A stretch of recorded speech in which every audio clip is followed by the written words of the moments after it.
Up on the housetop, who is this? It's Steve Guttenberg, and he is single. He's looking for a little wife. Boop, boop, doop, it's network special.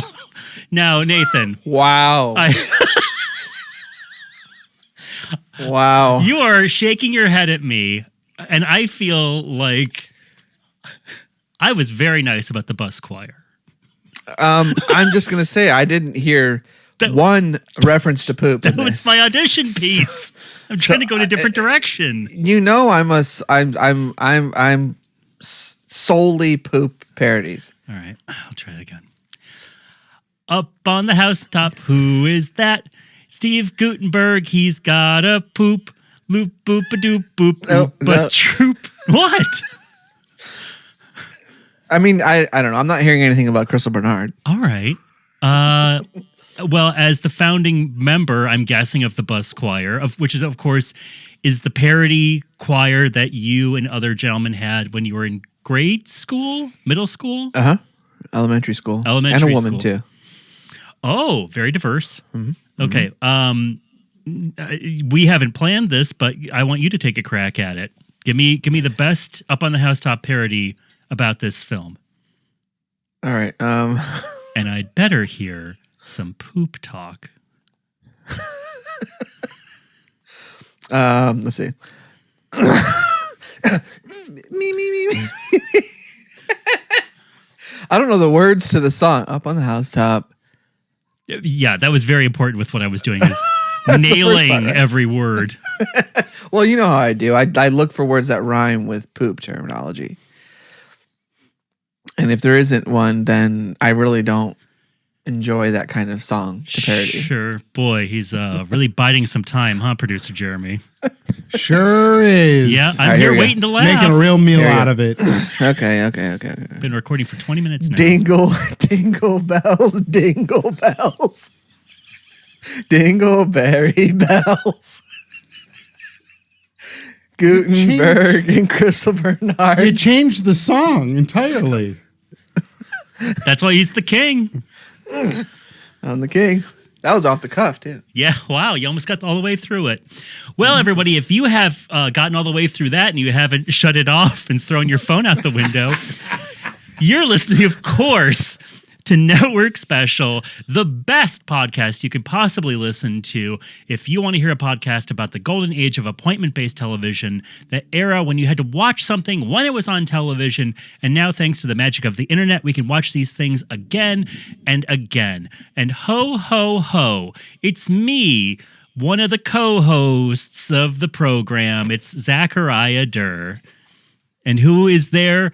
Turning his head away so as not to belch into the microphone like a little gentleman elf. Yeah.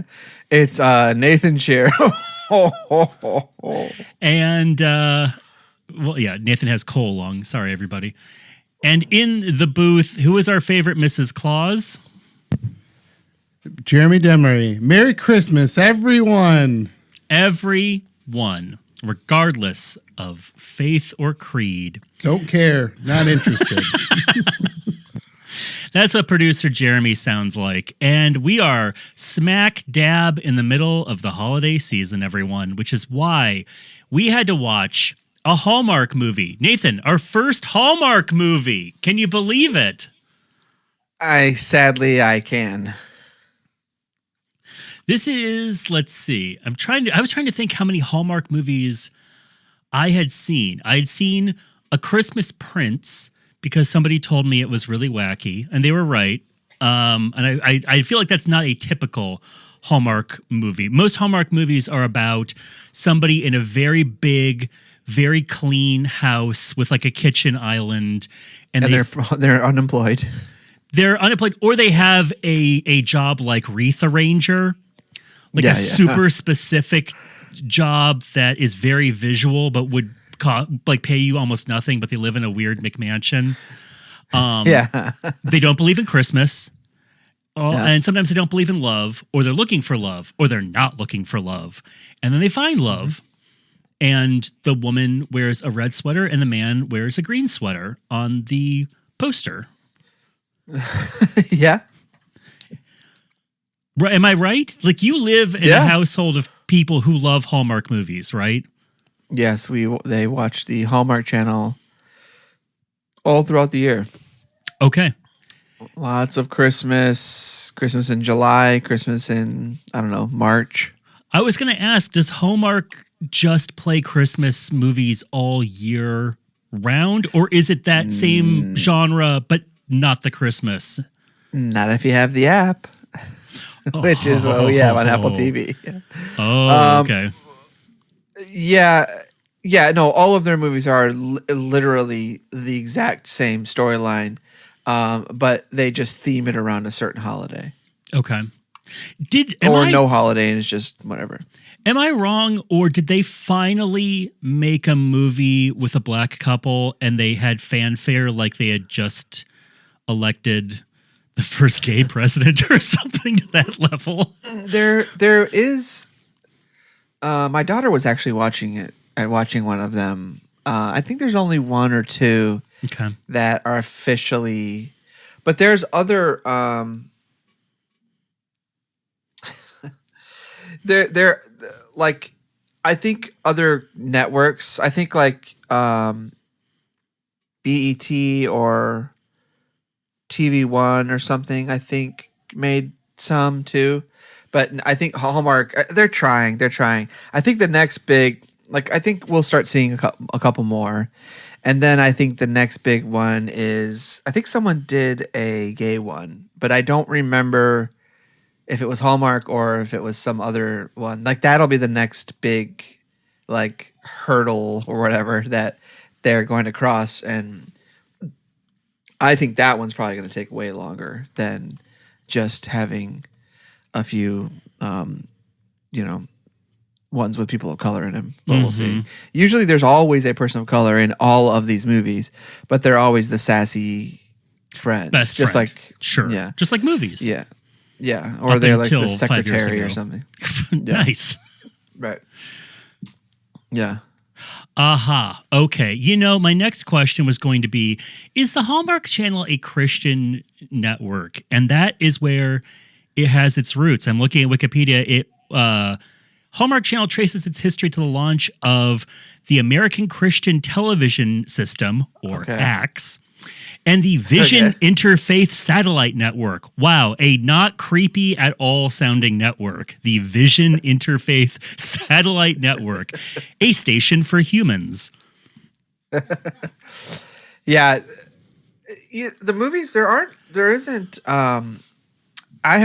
I don't think I've seen any Christian movies on Hallmark. There are some, like, not directly, but it kind of always floats the values generally. Don't you? You're making a face. Well, okay, so there's never talk of, like, the true meaning of Christmas in the sense of it's really about religion or something. It is always, the true meaning of Christmas is always just like getting together with each other or something. Like, it's always like it's not about. But I'm just saying, like, I have not seen. I actually did it in singles in the show we're watching today. I did see some, like, funny parallels, but I think that's more just jokes I was thinking of. But, like, no, like, when we watch these, I don't see, like, people don't, like, sometimes there's a priest character and they're kind of like the nice guy, like, that's their yeah thing. I know they're not doing, like, God's Not Dead or anything like that. I'm more saying the level of inoffensiveness, like, I'm saying they're not even, I'm saying I don't see parallels. Like, obviously, like, they're not, there's nothing dirty in them or whatever, there's nothing like adult material in them. Yeah. And there's nothing like, I'm just saying, so there's that, but I'm saying there is no, like secret thing, like, oh, no, like, if you only did this or whatever. So I'm saying, like, it's just as much as any family show. I'm saying that's what I'm trying to say. Okay. I feel like Yeah, I suppose you're right, but I do think that's intentional. And it wasn't until 1998 it stopped being, what was it called right before then? It was called like the Christian Network or something like that. Okay. And then it changed branding to the Hallmark Network. Hallmark, the card company, bought a network. And I guess it's the level of inoffensiveness, not only just in terms of, I'm imagining very limited swearing, if there is any swearing, nobody's, pork, and it's more, even the ideas presented are inoffensive. Like there's nothing too heady or upsetting that you're ever going to get on the Hallmark Channel. And whenever I would go to like the Salvation Army, where they always play, The Fish, which is the Christian radio station around here, The Fish will play, quote, secular or non-Christian musicians. Their big slogan is nothing offensive, safe for the whole family. And it's just this idea of like Safe for the little ears. safety. So I think a big selling point for the Hallmark Channel is almost this idea of safety, not only in the fact that is it not going to be offensive, but it is the repetition of the same sort of thing again and again that is such comfort for people. Like if they were mixing it up and doing a bunch of other wild stuff, I don't think people would like it nearly as much. No, this is like Christmas cookies. Like it's exactly, you want this, you have your tradition. It's a Christmas tradition. So if these were like, I don't know, good and interesting, then it might not feel as comfort food or whatever you'd say. Right. Yeah. And do you think that people watch these very actively, or in your house, are they kind of left on and people kind of tune in and out because you can do that with these? My daughter watches more intently than my wife does. My wife will put them on and then go to sleep or do some work or something on her phone. But I could see this being almost like a Christmas white noise machine. Literally, right? Very white noise. It's a freaking fireplace, like a fireplace video. Yeah, it's the aquarium channel. Yeah. But we didn't even talk about what we're talking about today. We're talking about a little movie called Single Santa Seeks Mrs. Claus, a 2004 movie starring Steve Guttenberg and Crystal Bernard. And when I saw this title, I said, well, we have to do this. When I should back that up. I assumed that this movie would be about a guy who plays Santa in a mall or something.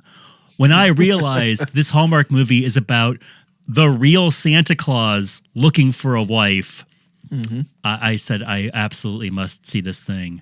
And all I can say is, boy, oh boy. We have this movie. I mean, every part of it needs to be talked about. Every little piece. But so in what order are you planning on? How do we tackle this thing? I mean, we got to go through this thing as it occurs. I'm saying we got to go on the main beats of this thing. Sometimes we have these movies and they're just kind of sprawling, or we only have one or two kind of interesting things to talk about with them. I feel like this has to be chronological. And when I asked you what clips did you want me to kind of cull from this to play, you wanted to start with second 0. And it is the credit sequence where we're watching very bland visions of wreaths and wrapped presents and things like that. And I think this is it's like when DVD players were first out and they would sell DVDs of just HD footage. Like, this is what it looks like. Right. HD footage of Christmas time. This was playing on a multitude of TV screens in a J.C. Penney. Yeah. But I think what you wanted to talk about was this music.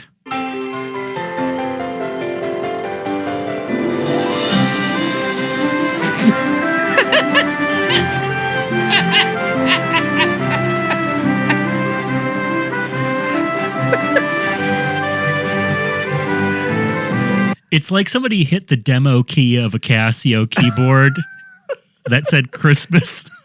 Yes, it's the credits at the end. There's even a better more because there's like they're like taking that horn and they're going like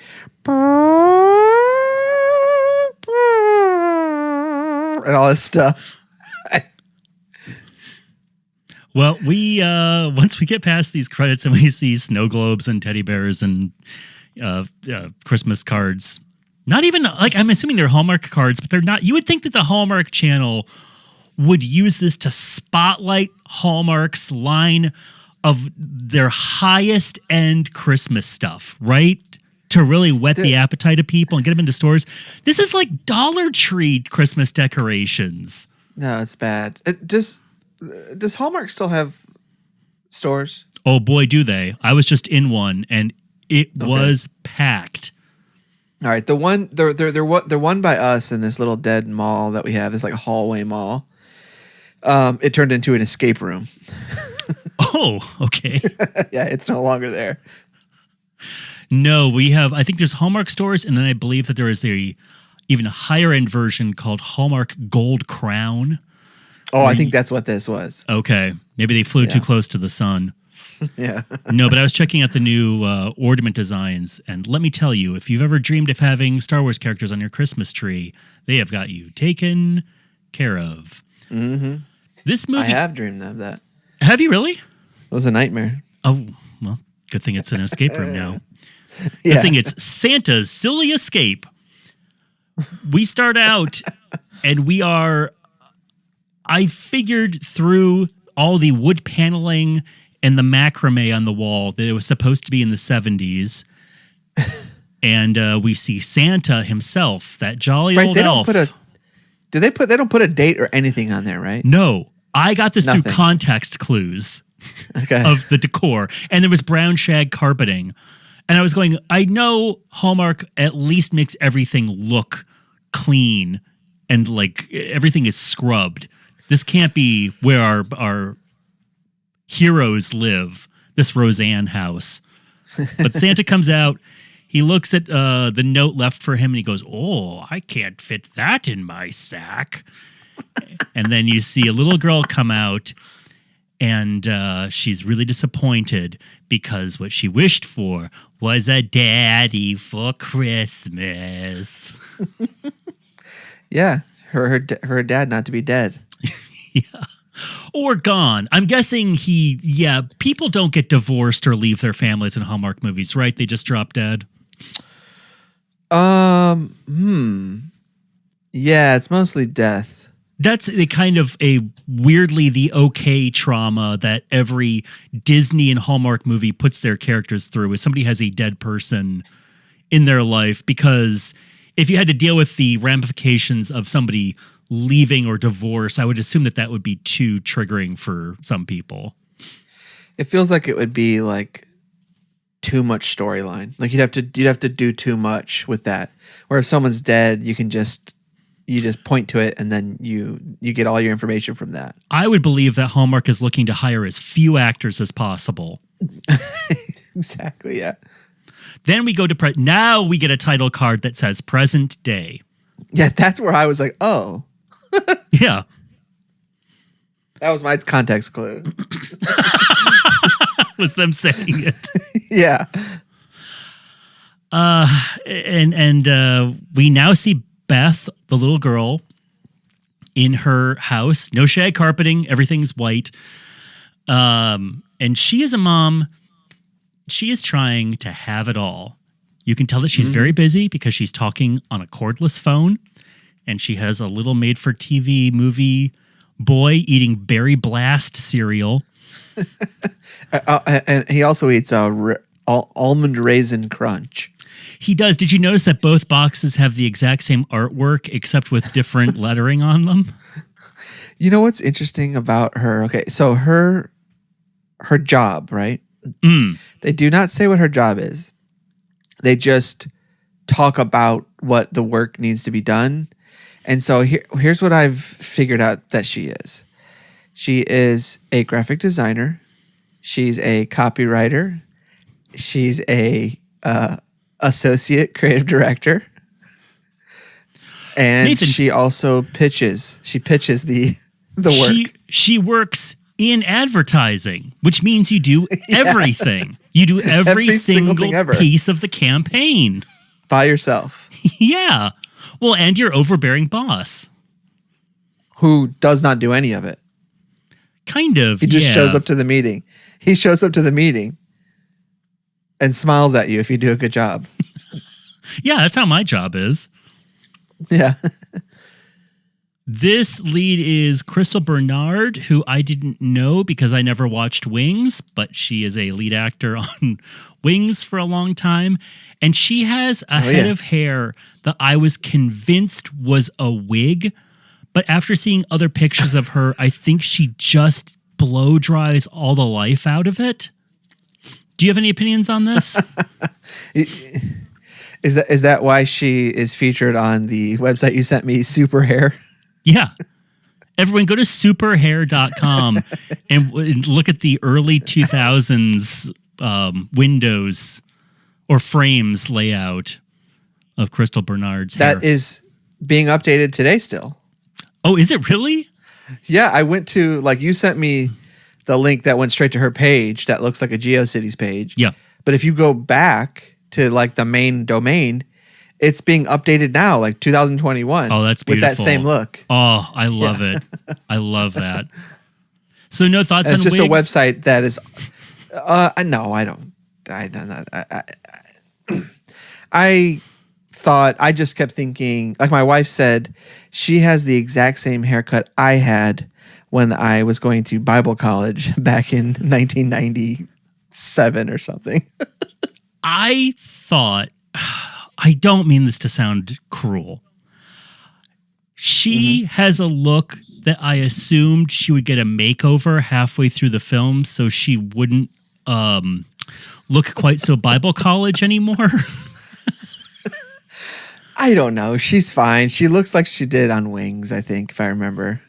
You know, it's just, yeah, she just has one of those haircuts that, like, kind of works throughout the ages, but it still always looks dated. Big poofy but bangs. But if you're a certain age. Yeah, big poofy bangs with a part in the middle, long.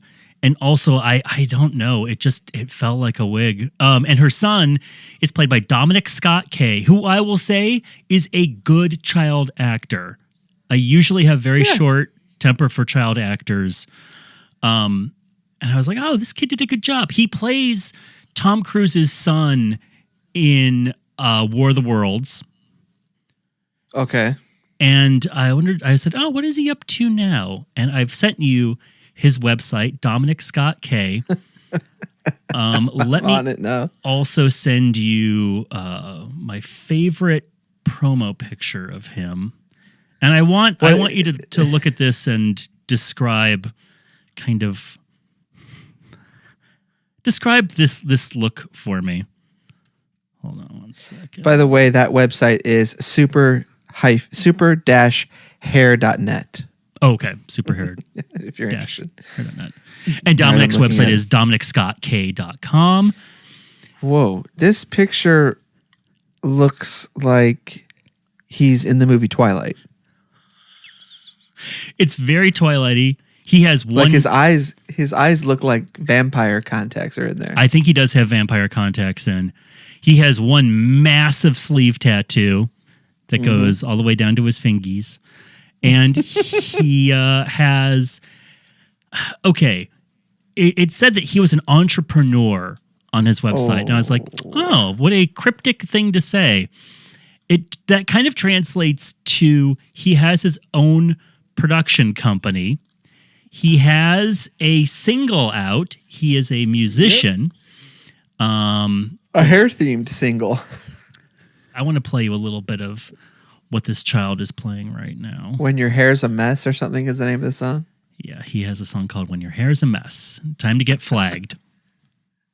On my neck instead, I can dress better at the foot of my bed. I go in my pillowcase, takes away the make. Okay. Cut. Now, Quick. I thought, oh boy, he's a producer, he has a production company. Yeah, sure he does. Well, it turns out he has negotiated the rights to the movie about the song Drops of Jupiter. And it is now legitimately in production. It was announced by Hollywood Insider. There's a movie about the song Drops of Jupiter. Yes.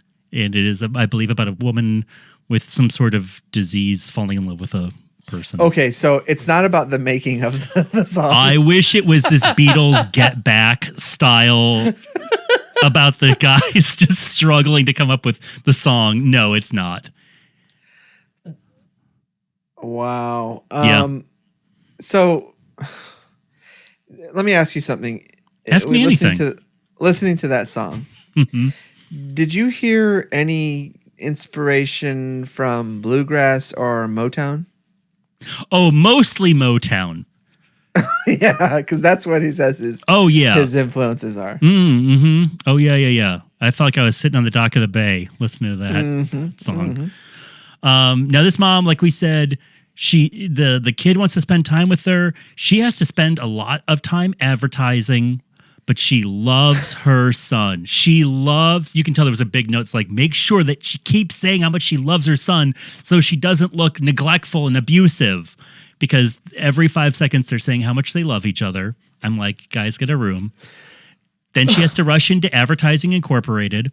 And Jeremy, you work with sound files all day, right? You're listening to every bleep and bloop that comes through the Golden Ox. It's bleepity crazy in here. No, I know. Listen to this little snippet from the movie. See if you can catch where there is a slight sound editing error. Oh, Andrew wants to see you. When? Like 20 minutes ago. He keeps calling to see if you're here yet. Oh, thank you. No. I didn't hit anything. That's in the movie. Wow. I did not catch that. That's in the middle of an edit. She says no twice and it clips so hard. Wow. That's the level of care we're getting into. No. So what's the name of the company? West and Associates. West and something Associates. like that.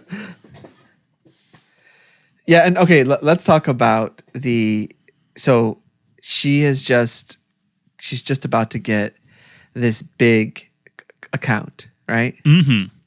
And it's a video game company, is that right?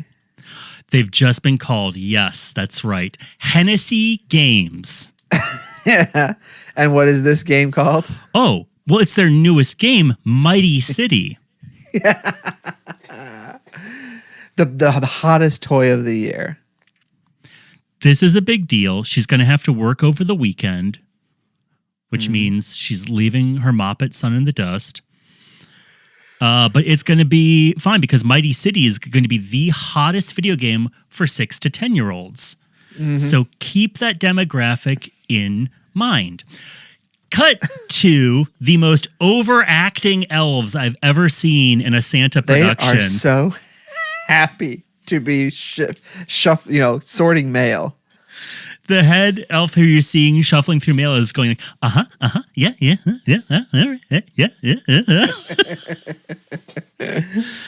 pan over. They're all wearing the classic elf outfits. Little pointy jingle bell hats, little tassels, little real court jester. A big, big treat for any little person actor looking for work is to be put in these little dancing monkey outfits. And then we pan over to our hero, Steve Guttenberg, who looks like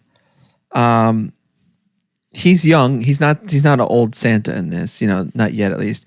But he has the face color that the Santas in the Coke ads have. It's just a big red sheen over his face that looks like he was punched a few times. How old would you say that Steve Guttenberg is in this? I know the answer. I just want to hear what you think. Is he in his 60s? He's 48. Wait, how old was he in the Police Academy movies? I'm guessing he was in his 20s. Young guy. And how long ago were the how long ago were I thought that's like 30 years ago. Am I totally off? Did I do the math wrong on that? Let's see. You figure it out. So Wait. it's 2004 is when this was made. So this was made a minute ago. He was born in 1958. Okay. So he's 63 now. And what year was this? 2004. 1958. He was 46. Holy moly. Oh, so younger even. I guess you know what? I did not put this at 2004. Yeah, when they go to the That's internet, you can really tell it's 2004. So okay, I would not have said in his 60s if I thought he made the movie like this year or something. You know, like I don't think he looks like he's in his 60s in this. No, I think he looks a little worse for wear. I forgot that this movie was like 20 years ago. But here's Yeah. the thing: is that Steve Guttenberg does look like a man who's lived, right? He looks he looks like how you picture every 80s movie star looking at a fan festival where Right. you're getting autographs. Great Yeah. way to put it. But the problem is that they're giving him the direction to act. Sometimes he's acting like Steve Guttenberg at his age, and sometimes they're telling him to act like Buddy the Elf, where it is like this little kid persona. And Buddy the Elf works and doesn't seem creepy because you know Buddy isn't looking for a wife. And he's just playing it as like a goofy innocent. There's something about Steve Guttenberg where it just looks either like he has a problem or like he can't act when he tries to do the wide-eyed routine.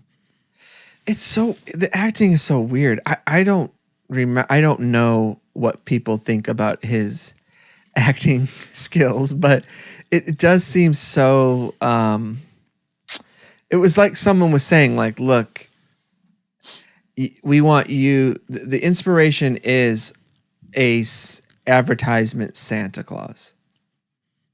And you know, if that like a grandpa playing with his kids, or his grandkids, like at all times. Right. And I'm like, he's freaking nailing it then. He's an amazing actor. At all times, it's like he is talking to a 3-year-old.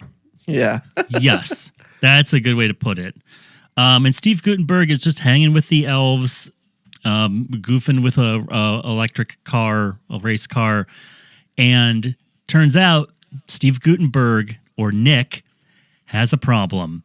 Because when the head elf, played by the guy who plays Quark on Star Trek Deep Space Nine, comes over, he tells him, look, your dad, Santa Claus, wants to talk to you because Santa Claus is going to retire. Mm-hmm. This is one of the Santa stories where Santa is not an eternal being. These Santas die. The elves, I think, live forever because the head elf says he's helped for generations of Santas. So I guess the elves are eternal. Okay. And Santa is mortal. So there's a there's a bunch the elves of are like trapped in this slave hell. Yes. Forever. The elves are in eternal servitude. There's a bunch of Santas in a graveyard behind the workshop of the North Pole. And for whatever reason, Steve Guttenberg, before he takes the mantle of Santa, needs to get married. And not only does he need to get married, he needs to get married in 5 days. Yes. Because that's when he's taking over for Santa. Not that he's going to do the trip as Santa delivering toys. He just needs to take over for the next year once his dad does the run. But it's really important. He does not have a whole year. He doesn't have a whole year to get married. He only has a little bit of time. You would think you could ease into that sort of thing, but apparently they just gotta get old Santa out of there before he eats it.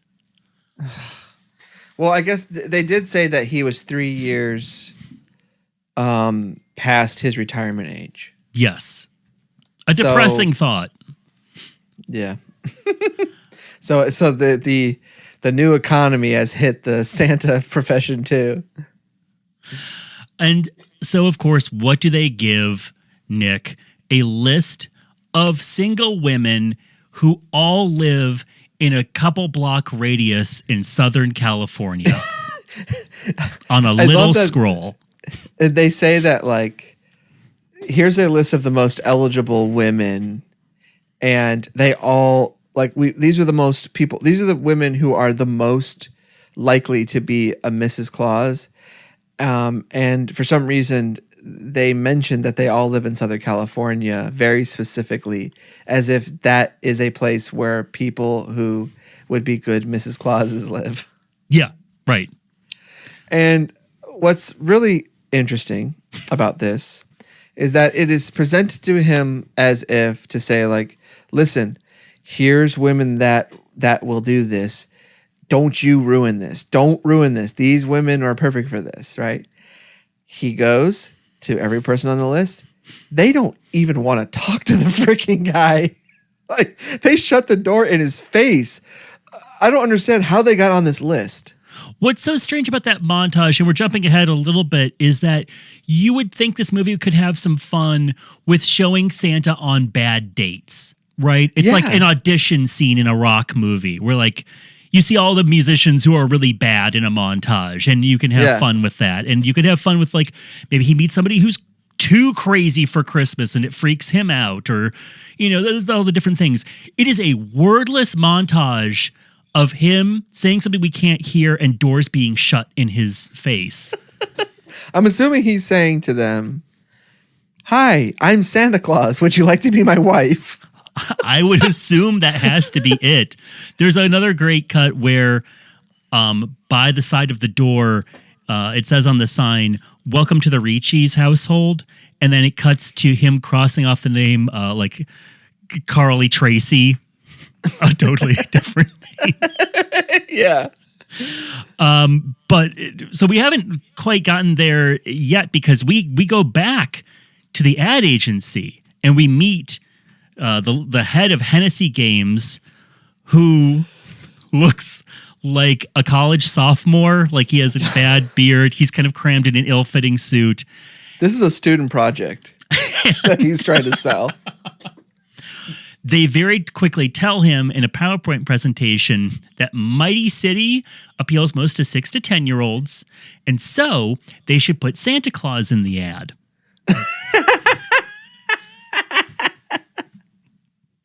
And he doesn't he say that sounds kind of boring? And then they say, well, we have this amazing actor. Imagine that Santa's going to be played by Sir John, who I guess is supposed to be this big-time actor. You know. Right. Again, why are 6 to 10-year-olds interested in this Shakespearean like knighthood? Right. That's like saying you're going to put Anthony Hopkins as Santa, a person who 6-year-olds adore. Yeah, like Judi Dench. Dame Judi Dench is going to be Mrs. Claus, and everyone's going to lose their minds and buy Mighty City. Well, the head of Hennessy Games loves it. He's sold. He sees that PowerPoint presentation slide by. Then he hasn't had his marketing class yet. We go to Nick, Steve Guttenberg, checking into his hotel.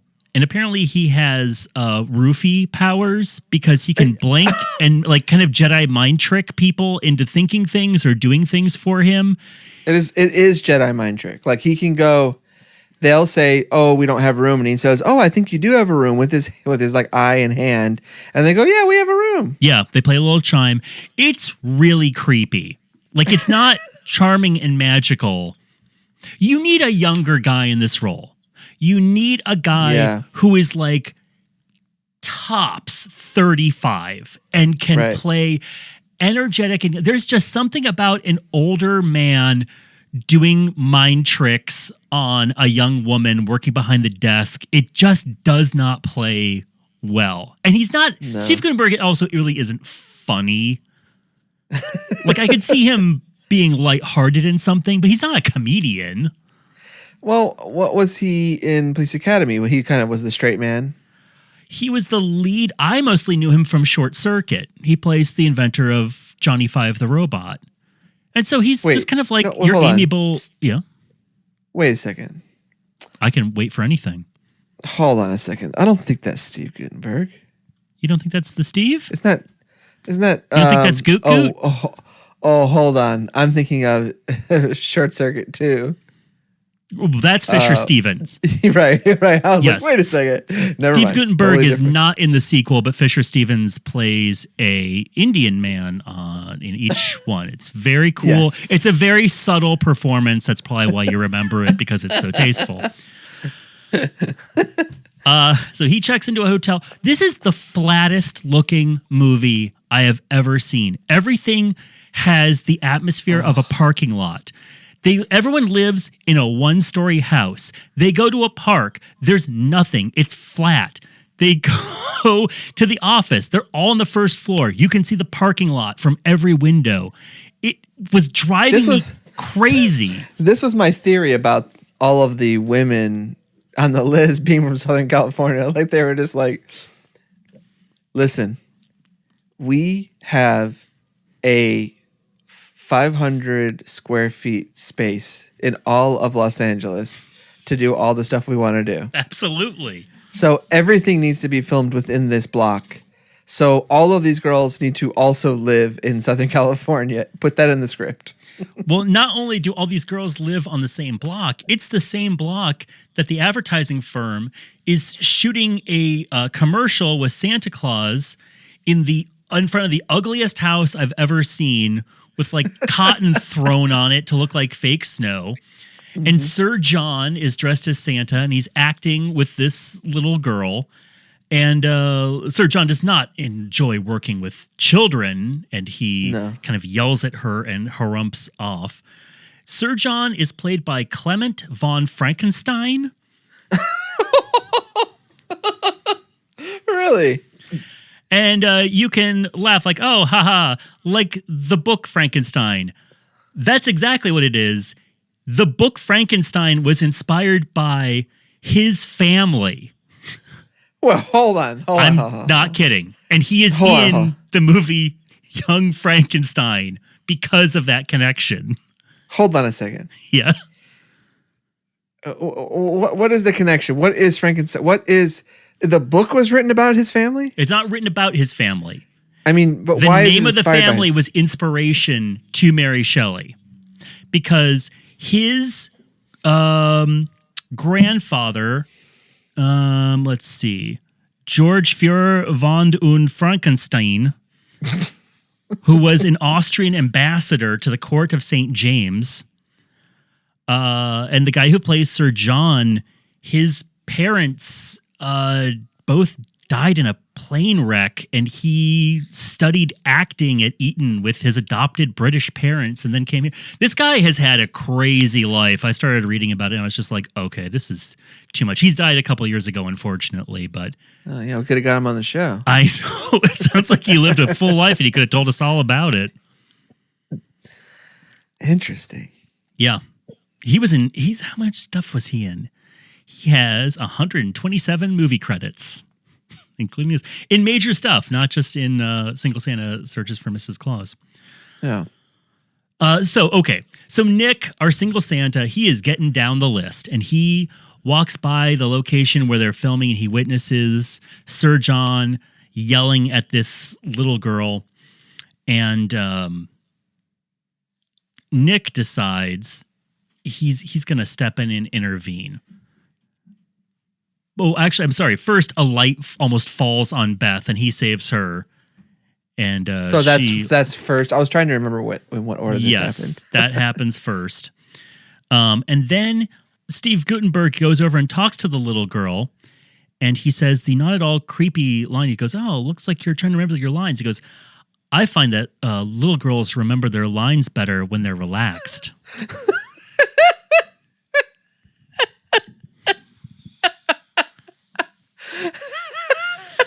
There are so many interactions with kids and Steve Guttenberg that are both written and performed very, very uncomfortably. Because then he gets in the sleigh and he starts rehearsing lines with her. And wouldn't you know it,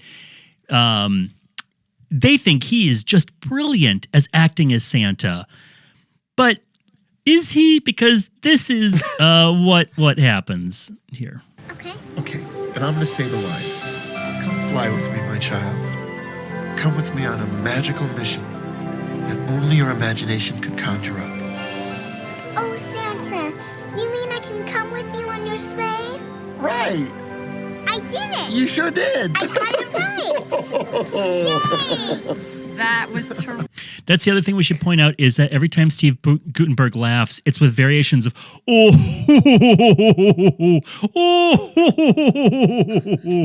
It's horrible.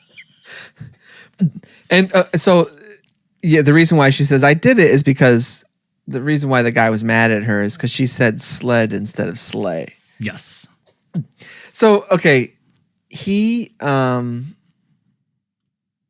this is what I didn't get about this part, is the only reason why the Santa idea was worth anything to this guy was because Sir John was going to be the Santa.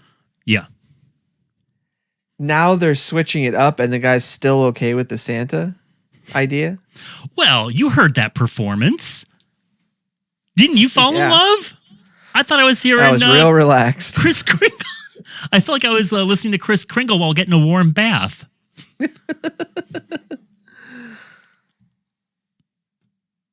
Oh, nothing. Are we done? That's all I freaking got about this.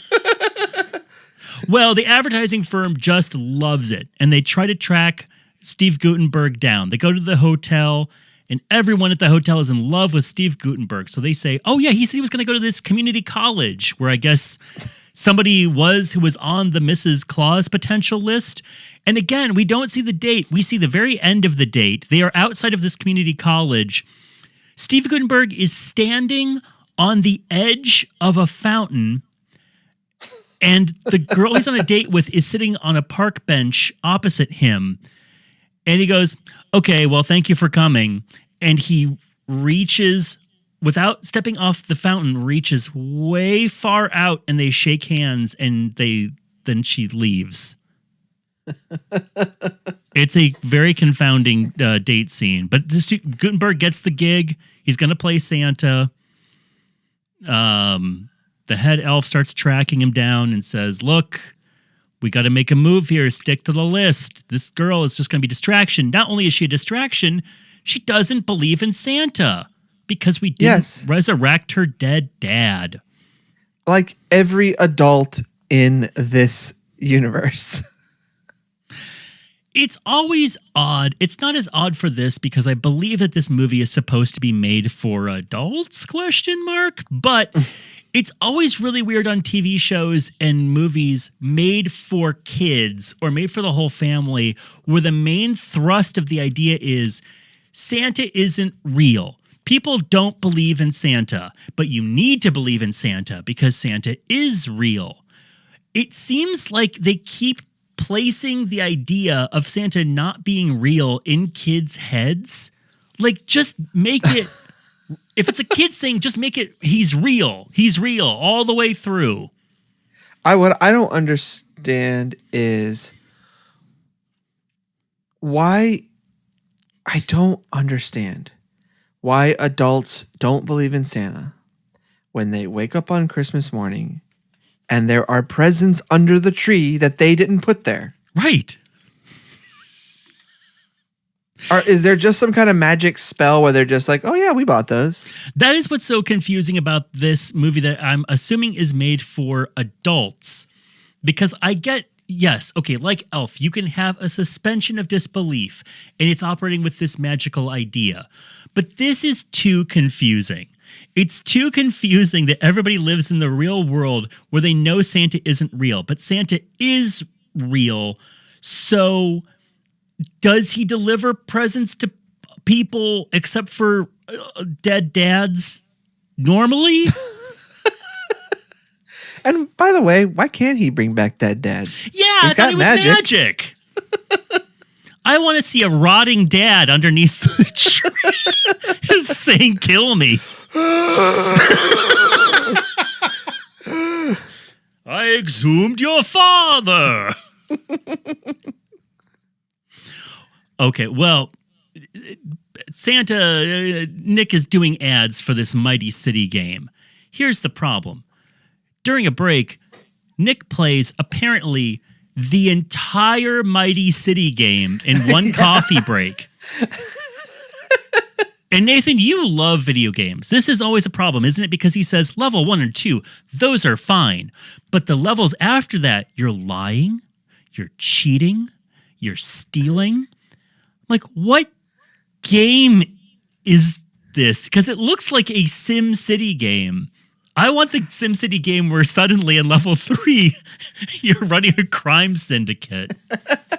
I don't know. I don't understand it. I was trying to, like, Mighty City. And I was trying to figure out, like, is this a city builder? Like, is that the joke? And then, yeah, so maybe it's like Heroes or something, like a Mighty City, a city of heroes or something. I don't know. Obviously, this was written by figure it out. Big video game nerds.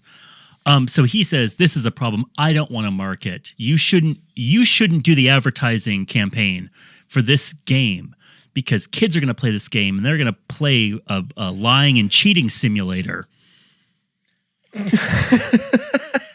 Simulator. And she agrees and she puts her foot down. And at first, the guy from Hennessy Games is really upset. But then Nick talks to him in the parking lot and he convinces him on a new strategy of a release for this video game, which is coming out in a week. Which is they're going to make 2 versions of this video game. One version of this video game is only levels 1 and 2. And that version gets sold to kids. But the other version of the game is the entire game. And that version gets sold to adults. So you see, it's not confusing and weird at all because you're doubling your audience, kids and adults. Yeah. Yeah, multiple SKUs. That's always better for the market. And especially like a game that just ends. It doesn't have the ending of the game. Just after level 2, it's like, thanks for playing, kids. Well, I've always said make 2 versions of Grand Theft Auto. One, you're just driving around. You're buying food, you're looking around. And the other version where you're stomping sex workers to death. You'll double your audience. Yeah. I don't know why his solution wasn't just don't make this for kids. Why would it just be? It's such a strange. Yes, the most confounding decision is what they came up with. Yeah. Let's see. Now, we got to a scene after this where, like we said, she just does not have enough time for her kid. But Nick does something that any single woman with a child loves, which is the guy goes full force after half a date with you to becoming a surrogate father for your child. He's taking this kid around. He's playing with him. Can you describe the basketball scene? This scene is dumb. I don't even think so. Are we introduced to the idea that the kid really wants to play basketball? Much like the opening scene where you can tell it's the 70s because of shag carpeting, you can tell this kid wants to play basketball because he has a room choked with plush basketballs and basketball sheets. Okay. Yeah, because I had no idea. And all of a sudden he's teaching him how to play basketball. Yeah. And so the kid sucks at dribbling. The kid sucks at shooting. He can't even dribble. He has to use 2 hands to dribble the ball. They're outside on the most depressing, cracked basketball court with dead grass beyond the chain link fence. He has to launch this basketball when he's underneath the hoop. That's how tiny this kid is. And he's doing horribly. He's not making any shots. He's dribbling badly. And so Steve Guttenberg comes up with a method to teach him to be amazing at basketball. And are you going to play this clip? Yeah. I'm queuing it up right now. You got it?